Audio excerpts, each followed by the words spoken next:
மாண்புமிகு தமிழ்நாட்டின் முதலமைச்சர் அவர்களால் கோவை, ஈரோடு, திருப்பூர், நீலகிரி ஆகிய 4 மாவட்டங்களிலும் பல்வேறு துறைகளின் சார்பில் கட்டி முடிக்கப்பட்ட கட்டிடங்களை பயன்பாட்டிற்கு கொண்டு வந்தும் கட்டப்பட வேண்டிய கட்டிடங்களுக்கு அடிக்கல் நாட்டியும் என்கின்ற வகையில் 1273 கோடியே 51 லட்சம் ரூபாய் மதிப்பீட்டிலான திட்டப்பணிகள் தொடங்கப்பட்டிருக்கிறது. குறிப்பாகவும் சிறப்பாகவும் மருத்துவம் மற்றும் மக்கள் நல்வாழ்வுத்துறைக்கு இந்த 4 மாவட்டங்களிலிருந்தும் ஏராளமான பணிகள் முடிவுற்றவைகள் பயன்பாட்டிற்கு கொண்டு வரப்பட்டிருக்கிறது. அதோடு மட்டுமல்லாது புதிய பணிகளும் தொடங்கி வைக்கப்பட்டிருக்கிறது. கோவையை பொறுத்தவரை ஏற்கனவே இந்த அரசு மருத்துவக் கல்லூரி மருத்துவமனையில் ரூபாய் 12 கோடி செலவிலான பெட்-சிடி ஸ்கேன் ஒன்று மக்களின் பயன்பாட்டிற்காக கடந்த 2 மாதங்களுக்கு முன்னால் திறந்து வைக்கப்பட்டது. தமிழ்நாட்டிலேயே இந்த அரசு பொறுப்பேற்பதற்கு முன்னால் புற்றுநோயை அதிதுல்லியமாக கண்டறிகிற வகையில் 2 இடங்களில் மட்டுமே பெட்-சிடி ஸ்கேன்கள் இருந்தது. ஒன்று ராஜீவ்காந்தி அரசு மருத்துவமனை, மதுரை ராஜாஜி அரசு மருத்துவமனை. அரசு பொறுப்பேற்றதற்கு பிறகு கோவை, சேலம், திருநெல்வேலி, தஞ்சாவூர், காஞ்சிபுரம் போன்ற 5 இடங்களிலும் கலைஞர் நூற்றாண்டு உயர் சிறப்பு மருத்துவமனையிலும் இந்த பெட்-சிடி ஸ்கேன்கள் அமைக்கப்பட்டு பயன்பாட்டில் இருந்து கொண்டிருக்கிறது. அதேபோல் இந்த கோவை மருத்துவமனையை பொறுத்தவரை வெஸ்டர்ன் பெல்ட் என்று சொல்லக்கூடிய வகையிலான கோவையிலும் சேலத்திலும் இந்த பெட்-சிடி ஸ்கேன்கள் திறந்து வைக்கப்பட்டதோடு மட்டுமல்லாது இங்கே உயர்தர வருவாய் குடியிருப்புதாரர்களையும் ஈர்க்கிற வகையில் பே வார்ட்ஸ் என்று சொல்லக்கூடிய கட்டண படுக்கை தொகுதிகளும் திறந்து வைக்கப்பட்டிருக்கிறது. அந்த வகையில் இந்த மருத்துவமனையில் 26 கட்டண படுக்கை அறைகள் பயன்பாட்டில் இருந்து கொண்டிருக்கிறது.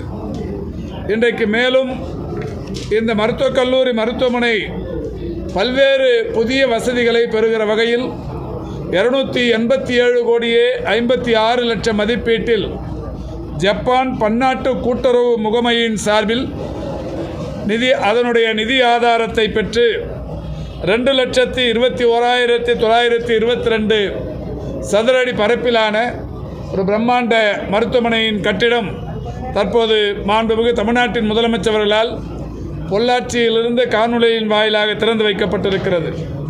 இங்கே 100 தீவிர சிகிச்சை பிரிவுக்கான படுக்கைகளுடன் 300 படுக்கை வசதிகள் புதிதாக ஏற்படுத்தப்பட்டிருக்கிறது.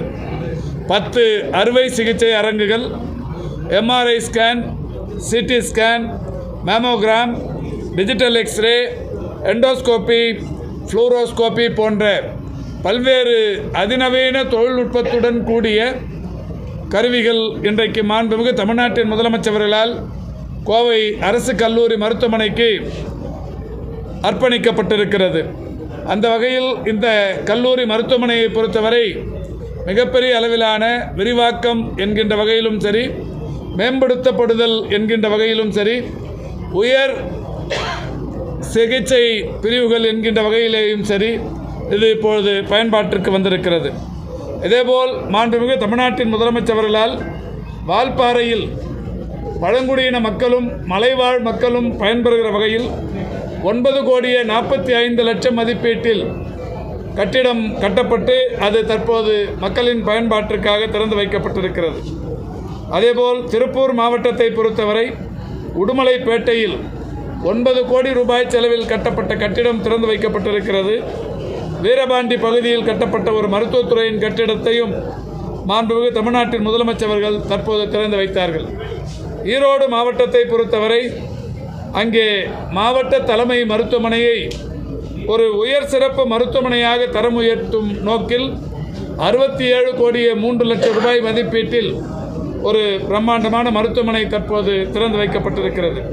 இது மட்டுமல்லாது ஈரோடை பொறுத்தவரை கோபிச்செட்டிப்பாளையம், பவானி, சத்தியமங்கலம், பெரிய சேமூர், கருங்கல்பாளையம், அம்மாப்பேட்டை, கம்புளியம்பட்டி ஆகிய இடங்களிலும் புதிதாக கட்டப்பட்ட கட்டிடங்களை மாண்புமிகு தமிழ்நாட்டின் முதலமைச்சர் அவர்கள் திறந்து வைத்தார்கள்.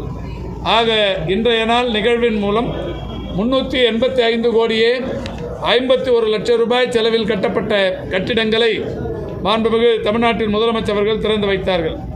அதோடு மட்டுமல்லாது கோவை அரசு மருத்துவக் கல்லூரி மருத்துவமனையில் 2 கோடியே 45 லட்சம் மதிப்பீட்டில் ஒரு புதிய சலவையகம் ஒன்று கட்டுகிற பணிக்கும் அடிக்கல் நாட்டப்பட்டிருக்கிறது. இந்த மருத்துவமனையில் தினந்தோறும் பல்லாயிரக்கணக்கான புறநோயாளிகளும் உள்நோயாளிகளும் மருத்துவ சிகிச்சை பெற்று வருகிற சூழலில் அவர்களுக்கான படுக்கை விரிப்புகள், தலையணை உரைகள் போன்றவைகள் எல்லாம் தினந்தோறும் சுத்தப்படுத்தி தூய்மைப்படுத்துவதற்கு ஏதுவாக 2 கோடியே 45 லட்சம் மதிப்பீட்டில் ஒரு சலவையகம் ஒன்றுக்கான அடிக்கல்லை மாண்புமிகு தமிழ்நாட்டின் முதலமைச்சர் அவர்கள் நட்டிருக்கிறார்கள். இதோடு மட்டுமல்லாது ஈரோடு மாவட்டத்தில் அந்தியூர், நீலகிரி மாவட்டத்தில் பந்தலூர் ஆகிய 2 இடங்களிலும் தலா 5 கோடி மதிப்பீட்டில் புதிய கட்டிடங்கள் கட்டும் பணிக்கு அடிக்கல் நாட்டப்பட்டிருக்கிறது. ஆக 12 கோடியே 20 லட்சம் மதிப்பிலான புதிய பணிகளுக்கு அடிக்கல் நாட்டப்பட்டிருக்கிறது. கட்டி முடிக்கப்பட்ட 385 கோடியே 51 லட்சம் மதிப்பிலான பணிகள் திறந்து வைக்கப்பட்டு மக்களின் பயன்பாட்டிற்காக அர்ப்பணிக்கப்பட்டிருக்கிறது. 12 கோடியே 20 லட்சம் பணிகளுக்கு அடிக்கல் நாட்டப்பட்டிருக்கிறது. ஆக கோவை, ஈரோடு, திருப்பூர், நீலகிரி ஆகிய இந்த 4 மாவட்டங்களில் இன்றைக்கு நடைபெற்ற ஒரு நாள் நிகழ்வில் மட்டுமே 397 கோடியே 71 லட்சம் ரூபாய் மதிப்பிலான பணிகள் இன்றைக்கு தொடங்கி வைக்கப்பட்டிருக்கிறது. இதோடு மட்டுமல்லாது நாமெல்லாம் இன்னமும் மகிழ்ச்சி அடைகிற வகையில் மாண்புமிகு தமிழ்நாட்டின் முதலமைச்சர் அவர்கள் இன்றைக்கு இவற்றை திறந்து வைத்துவிட்டு இறுதியாக